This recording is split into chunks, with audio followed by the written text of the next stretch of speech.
नमस्कार दोस्तों, TET classes with Sneha में आपका स्वागत है। दोस्तों, आज की इस क्लास में आपको सीटेट प्रीवियस ईयर में पूछा गया प्रश्न पत्र लेकर आया हूं और यह जो प्रश्न पत्र है आपका 6 जनवरी 2022 का पूछा गया प्रश्न पत्र है।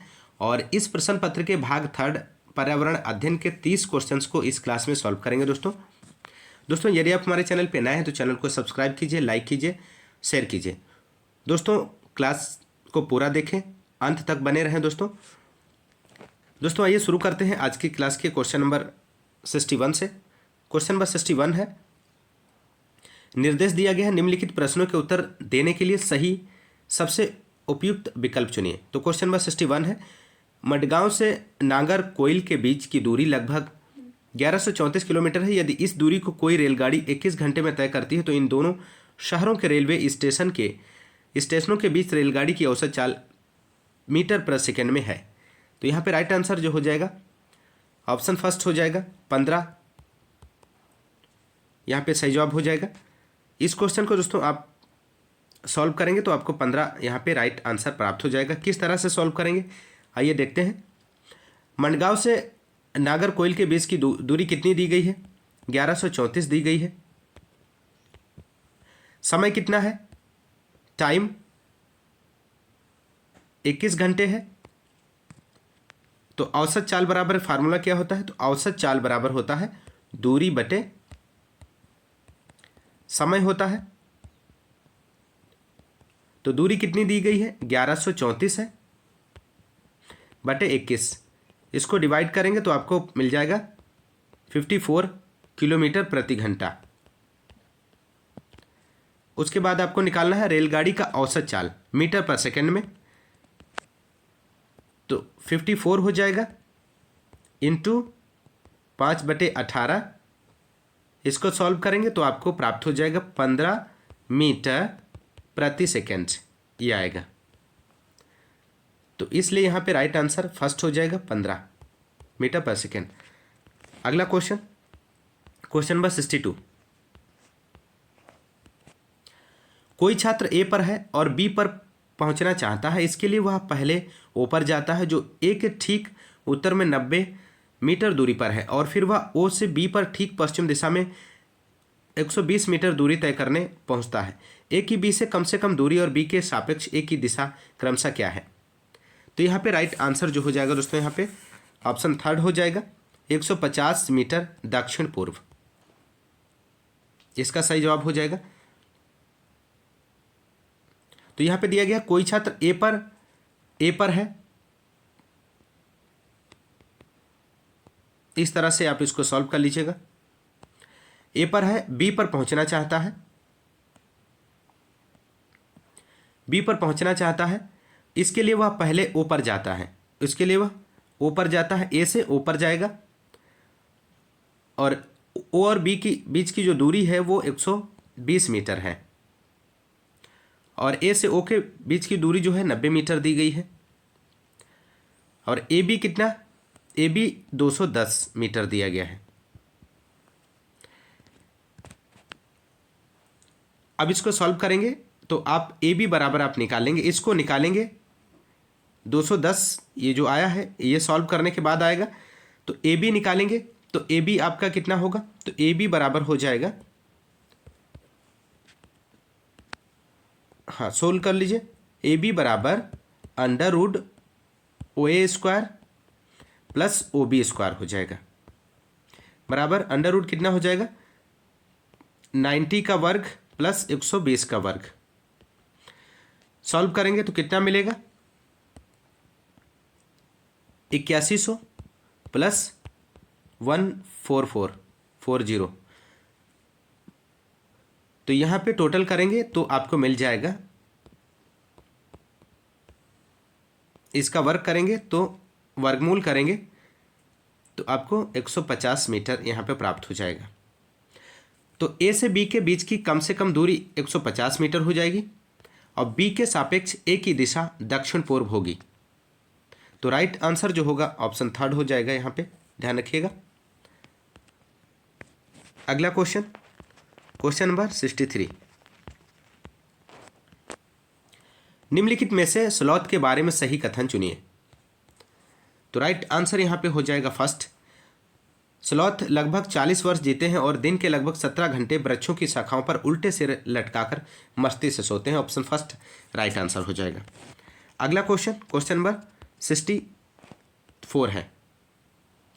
सर्दियों में ऊनी वस्त्र हमें गर्म रखते हैं, ऊन के उष्मारोधी होने का कारण है। तो राइट आंसर सेकेंड हो जाएगा दोस्तों। ऊनी रेशों के बीच वायु फंसी ट्रैप होती है एवं वायु उष्मारोधी है। नेक्स्ट क्वेश्चन नंबर 65 है।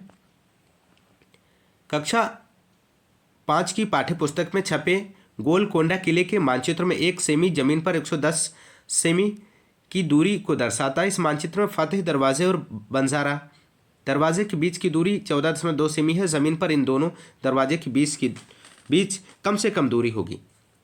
तो इसको आप सॉल्व कर लीजिए। 1 सेमी मानचित्र पर 110 मीटर जमीन पर है, तो 1 सेमी बराबर 110 मीटर है।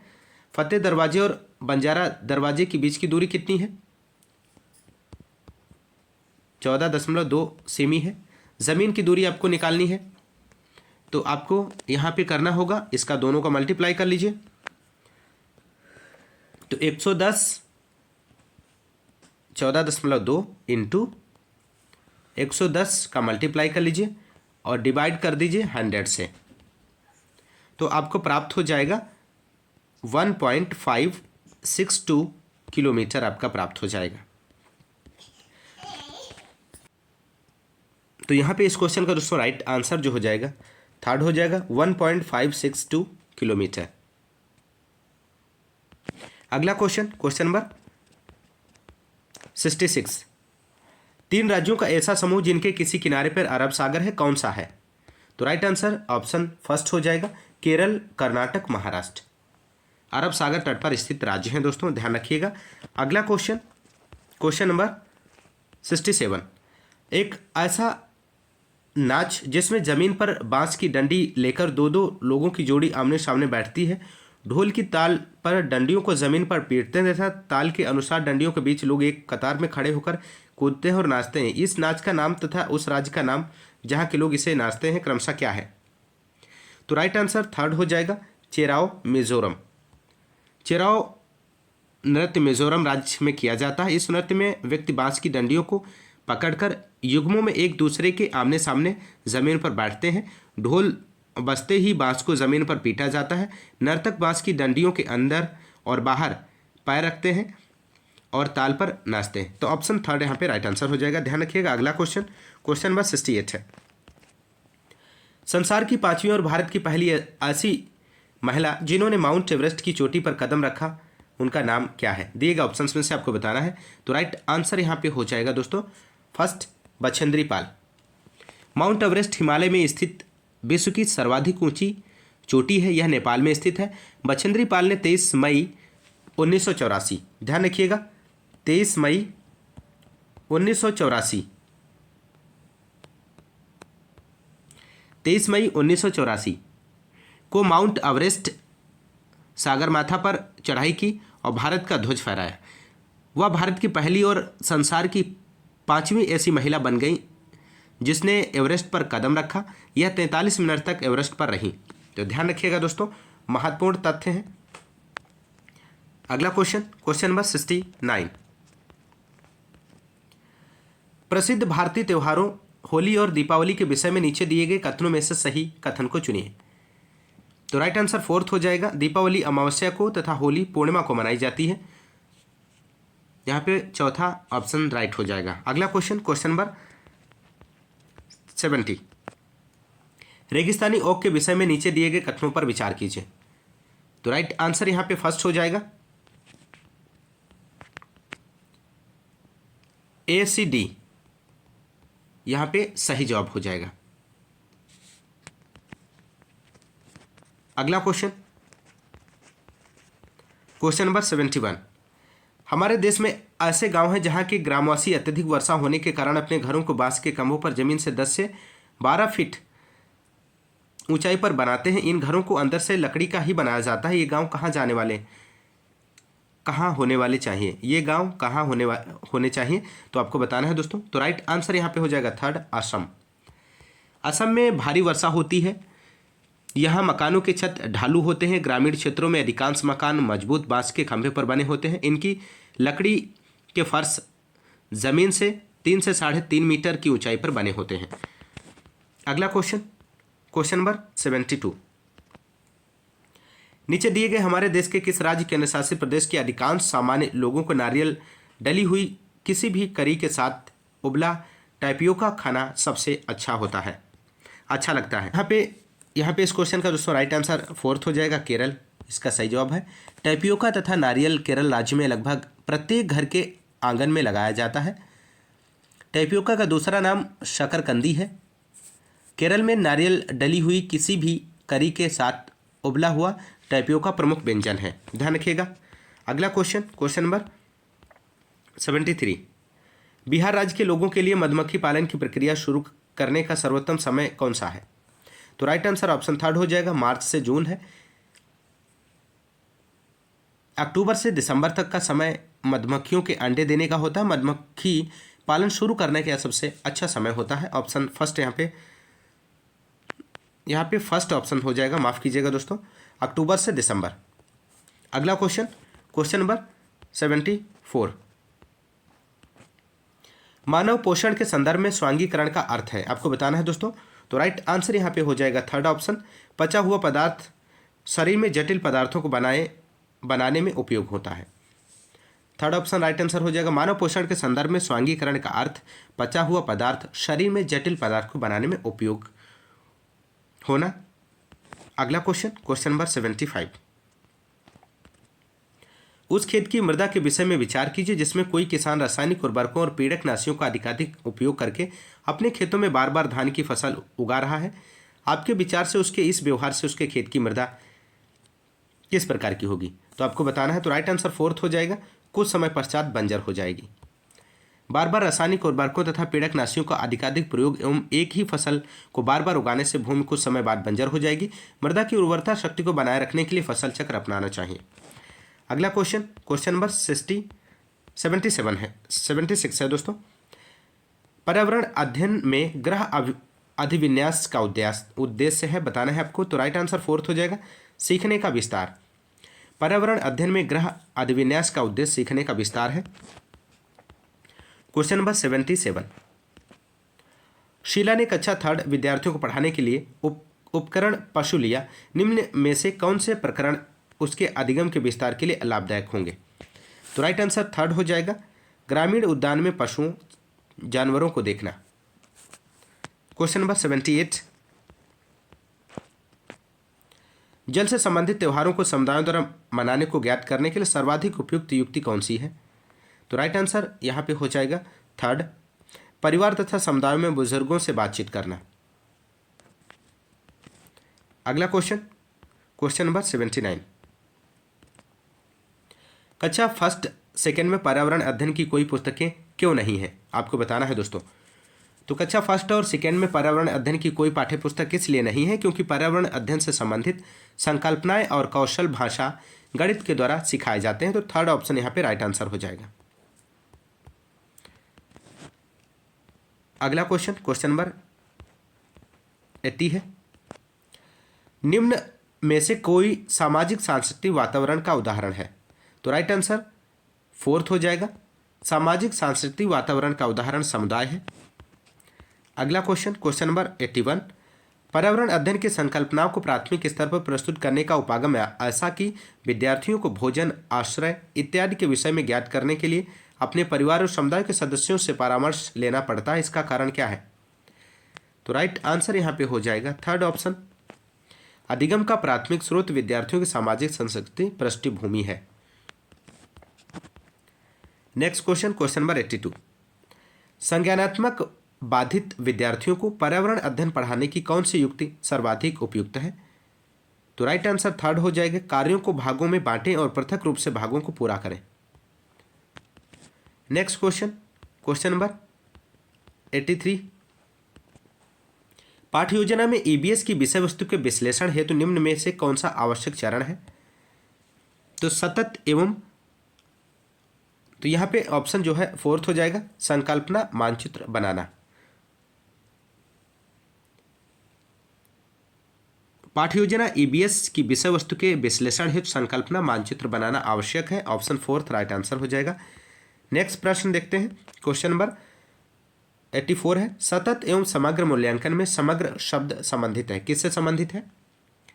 तो सतत एवं समग्र मूल्यांकन में समग्र शब्द समग्र विकास से संबंधित है। ऑप्शन 3 राइट आंसर हो जाएगा। क्वेश्चन नंबर 85, पर्यावरण अध्ययन के सीखने के आकलन का एक उदाहरण कौन सा है? तो यहाँ पे इस क्वेश्चन का दोस्तों राइट आंसर हो जाएगा ऑप्शन ए। फर्स्ट, कार्यपत्रक के द्वारा विद्यार्थियों का भारत के मानचित्र पर भारत के तटीय राज्यों को खोजना। अगला क्वेश्चन नंबर 86, पर्यावरण अध्ययन एनईपी 2020 के अनुसार में अनुभवात्मक सीखने में वृद्धि के लिए शिक्षण शास्त्रीय अभ्यासों का चुनाव कीजिए। ऑप्शन ए है पर्यावरण अध्ययन का चुनिंदा अवधारणाओं पर ध्यान केंद्रित करना। बी दिया गया है पर्यावरण अध्ययन के शिक्षण में कला का एकीकरण करना। ऑप्शन सी है पर्यावरण अध्ययन के शिक्षण में कहानी कहने का एकीकरण करना। तो यहाँ पे राइट आंसर जो हो जाएगा इस क्वेश्चन का 3 हो जाएगा, केवल बी और सी ऑप्शन सही हो जाएगा। पर्यावरण अध्ययन एनईपी 2020 के अनुसार अनुभवात्मक सीखने में वृद्धि के लिए शिक्षण शास्त्रीय अभ्यासों जैसे पर्यावरण अध्ययन के शिक्षण में कहानी कहने का एकीकरण करना, पर्यावरण अध्ययन के शिक्षण में कला का एकीकरण करना शामिल होता है। दोस्तों ध्यान रखिएगा। अगला क्वेश्चन नंबर 87, एक प्राणी उद्यान में जाने पर पर्यावरण अध्ययन की शिक्षिका ने अपने विद्यार्थियों से प्राणी उद्यान के जानवरों की खाने की आदतों, उनके देश बाहरी लक्षणों जैसे आकार, रंग, बाल इत्यादि को खोजने के लिए कहा। इस क्रियाकलाप के द्वारा वह किन प्रक्रिया कौशलों को विकसित कर रही है? तो यहाँ पे राइट आंसर 3 हो जाएगा, आलोकन, प्रश्न करना, संवेदनशीलता, संवाद। क्वेश्चन नंबर 88, प्राथमिक स्तर पर पर्यावरण अध्ययन का थीम कौन सा है? तो प्राथमिक स्तर पर पर्यावरण अध्ययन के 6 थीम है जो इस प्रकार है, मित्र एवं परिवार, आश्रय, भोजन, जल, यात्रा एवं जो चीजें हम स्वयं बनाते हैं। तो ऑप्शन फर्स्ट हो जाएगा जल।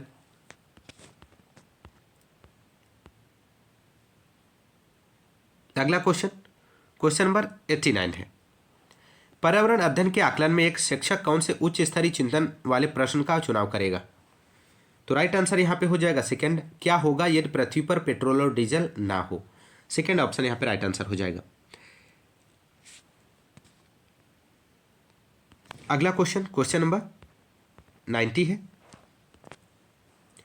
8 विद्यार्थियों के समूह में से प्रत्येक समूह ने वन्य जीवों के संरक्षण के लिए लघुनाटिका प्रस्तुत की। उनके पर्यावरण अध्ययन की अवधारणाओं की समझ और सृजनात्मक अभिव्यक्ति का सर्वाधिक उपयुक्त आकलन किया जा सकता है। तो राइट आंसर सेकेंड हो जाएगा। यहाँ पे पर्यावरण अध्ययन संप्रत्तियों की प्रस्तुति एवं समझ के आकलन के लिए rubrics, option B, option second यहाँ पे राइट आंसर है। तो दोस्तों ये रहे आपके ईबीएस यानी कि पर्यावरण अध्ययन के 30 क्वेश्चंस जो आपके पिछले प्रीवियस ईयर में पूछे गए प्रश्न पत्र के थे। तो दोस्तों आज की इस क्लास में बस इतना ही, मिलते हैं नेक्स्ट क्लास में, तब तक के लिए नमस्कार, जय हिंद, धन्यवाद।